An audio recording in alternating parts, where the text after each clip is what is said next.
time, I'm going to go over the finer points of what you want to do as you're doing the form itself. So, section 1 ends with the double jut, double pow.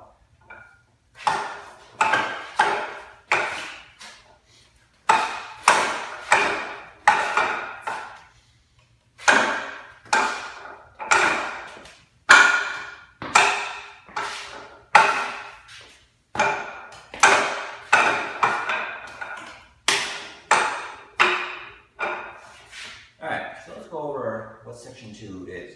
So section 2 starts with 3 Pak-Saos. Now, as I've said in the past, Wing Chun at this level is not just about doing the arms.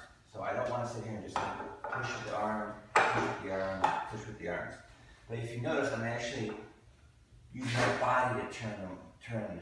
I'm using my body to turn right here, and then one more time. Now, if you'll notice with this, I'm not just going at the arms. I'm not just pushing the arms to the side. Like I said before, I don't want to just push the arm into the corner of the socket or anything like that. That is just promoting or developing a bad habit of chasing arms, which I never, ever want to do.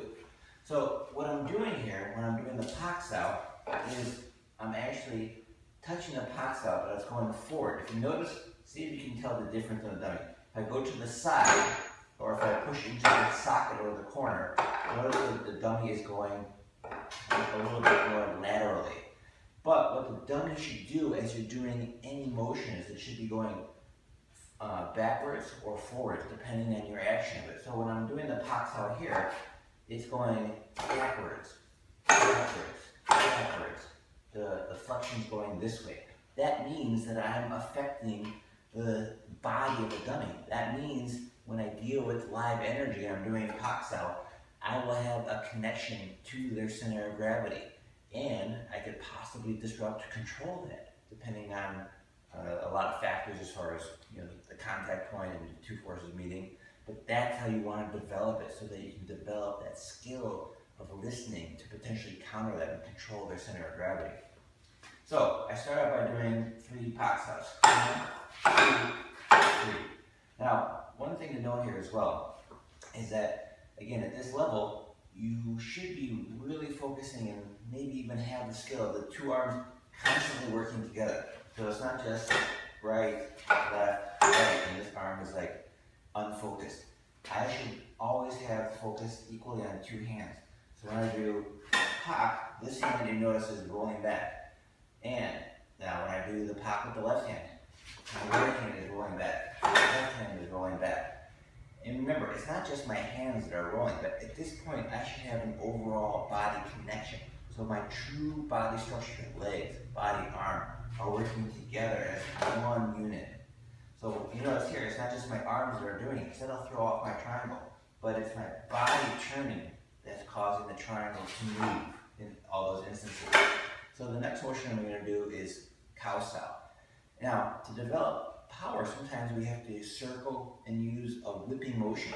And that's what I'm doing here. So when I'm going around and pushing back and I do the Kao-Sao, you notice here, like I said, now the dummy is being pulled forward a little bit. You can see that flexion on that. But I'm coming here and pulling on that. Next motion is chop. The next motion after that is jut punch. Now when I do the jut punch, notice I square up to it. Right here. Good. The next motion I'm going to do is 3 more Pak-Saos on the other side. Within the dummy should always have a balance to it. So when I'm here, after I do the jut punch, is circle, Pak, Pak, Pak. Now I'm going to circle Kao-Sao with my right hand, chop. One thing to note with the chop too is that when you're here, notice my elbow isn't up. After I do the Kao-Sao, I'm not chopping this way here. Here's my triangle right here. So I do the Kao-Sao, chop. I go forward with that. I don't want to come in here with my elbow out. Like I said before, everything is the body pushing forward, behind, supporting that motion. My elbow flares out more. I don't have that support, that strong body support with my elbow flaring out. It's a weaker lower body support. But with my hand, again, I don't push the car this way, I push the car this way. Kao-Sao, chop. We'll do pow style, chop. Now again, jut punch. The jut style, you see how the body jerks forward, that's the jut punch. Good. And then the next motion, down jump.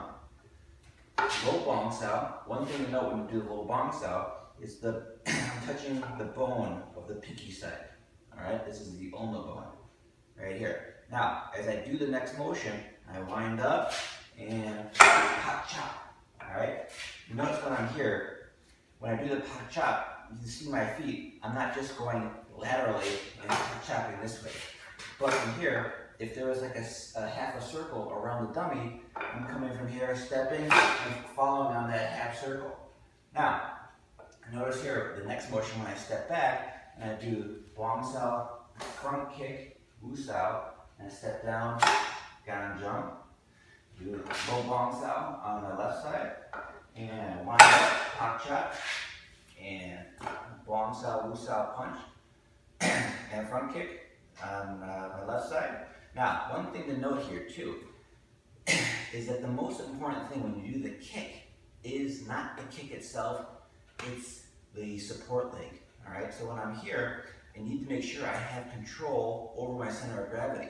Once I have developed that control over my center of gravity, then when I go to do the kick, I should be able to release the kick. You notice here when I release the kick, I'm stable, but the body moved on that. That tells you that you've released the kick properly. If I go to kick it and I waver in my stability, that means I don't have proper structure over and control over my center of gravity. So after I do the kick, I step down, down jump, come on, tunes out, double low palm strike, inside circle, double high chop, arm break, pow style. Alright, so that's section 2 of the Muck Chun. Now, if you're wondering how come I don't do the jut style and the pow style at the end of this section, how that typically closes most of the sections, is because after I do the Muay Kwan, I square up, tunes out, double low palm strike, double inside whip motion, high palm strike. Now from here, it's the flow of motion. I come in, arm break, pow style. I wouldn't come down, arm break. My arm is coming down, so I wouldn't continue to do a second downward motion. That doesn't go with the flow of the motion. Double palm strike, arm break, pow style. Good. All right, so that's section 2. Section 3 will be coming on later. Good luck.